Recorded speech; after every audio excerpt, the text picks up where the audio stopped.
Hello hi friends, ఈరోజు మనం రాయచోటు నుంచి కోనంపేటకి అయితే వచ్చేసినాము. ఇక్కడ టేబుల్ వేయగానే సరుకులన్నీ మా మాస్టర్ చూసుకుంటున్నారు. అంతలోపు నేను మా ఇంకో మాస్టర్ కలిపి మటన్కి హండా అయితే ఎక్కిచ్చేసినాం ఫ్రెండ్స్. మటన్ అయితే బాగా ఉడుకుతుంది ఫ్రెండ్స్. కలబెట్టమని చెప్పారు. అప్పుడే ఒక కాడ తీసుకొని వచ్చి బాగా కలబెట్టుకున్నా ఫ్రెండ్స్.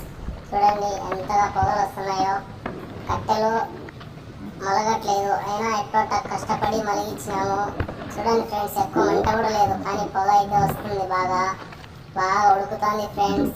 అంతలో మా మాస్టర్ వచ్చేసి ఉప్పు కారం చెక్ చేయాలనేసి మా మాస్టర్ ఉప్పు కారం చెక్ చేస్తున్నాం. అంతలో మేము రైస్కి అయితే పెట్టేశాం friends. Rice basmati rice pulao.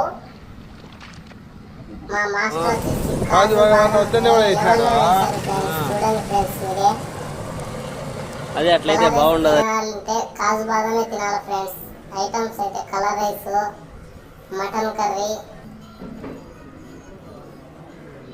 అయితే లాస్ట్ కంప్లీట్ అయిపోయింది ఫ్రెండ్స్. చూడండి, నిప్పుల మీద పెట్టాం లాస్ట్కు. వేరే లెవెల్ ఫ్రెండ్స్, భలే వాసన వస్తుంది. మీరు ట్రై చేయండి. చికెన్ పకోడాలో ఆయిల్లో కొత్తిమీర వేడిగా వేస్తే భలే ఉంటుంది ఫ్రెండ్స్. తర్వాత వైట్ రైస్, పెరుగు చట్నీ,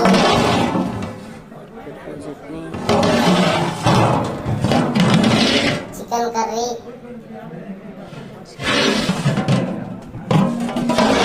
రసం అయిపోయింది ఫ్రెండ్స్. అన్ని లైన్ లో పెట్టేశాము. రిలీఫ్ తీసుకుంటున్నారు ఇక్కడ. అంతలోపు మేము అయిపోయింది పదామని బైక్లన్నీ రెడీ పెట్టుకున్నాం ఫ్రెండ్స్. మా మాస్టర్ ఫోన్ చేయగానే ఓకే డన్ వెళ్ళిపోవచ్చు అన్నారు ఫ్రెండ్స్. అమౌంట్ ఫోన్ పే చేస్తామన్నారు.